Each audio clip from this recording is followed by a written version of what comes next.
ఏ మాటమ్మా? నా మాట నీకు ఏ మాట? నీకేం చెప్పలేదు కదా, ఆడుకొని పడుకోమ్మా. చెప్పవే. ఏం చెప్పలేదన్నా కదా, నేను నీకేం చెప్పలేదు. చెప్పవే, ఏం చెప్పవే? సాపాటు కోసం సోపు చేసుకుని వాకిట్లో కూర్చునే నాసిరకం వారకాంతరం కాదమ్మా మనం. కుబేట్ల చేతులు దొంతుకొండ నదులు వచ్చగల రంగస్థానంలో అయినా సరుకైపోవడంతో సువాసం ఎంతకాలమే.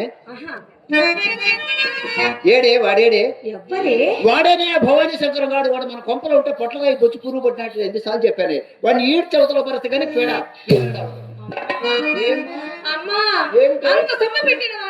ఇంతలోనే ఆవరకు కొట్టలేక చూచుచున్నానమ్మా.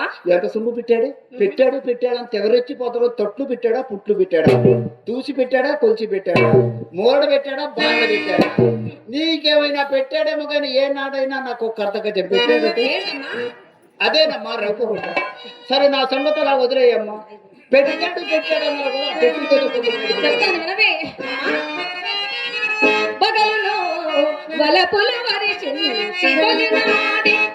అమ్మా బగలలో వలపుల వరి చెంచి తొలినాడే తిరుగని పిచ్చి. వాడు చేతిలో చిత్తైపోయి పిచ్చెక్కిచ్చానని బేరాలు పలుకుతున్న పిచ్చంటే అది కాదమ్మా.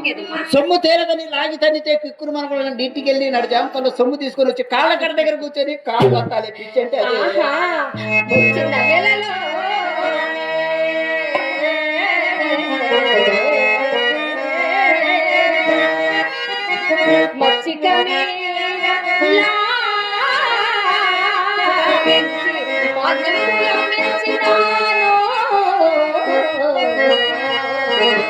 మాన్యాలు మరి కోసం అమ్ముతారంటే చస్తే అమ్మరు.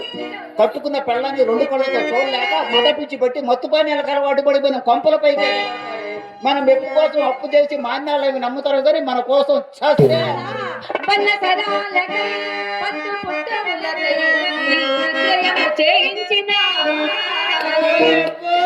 ఏమి లీకరించావే? పైన కప్పుడదు, కింద పంట పరుపుడదు, వర్షం పడితే మొక్కపోతే నీళ్ళు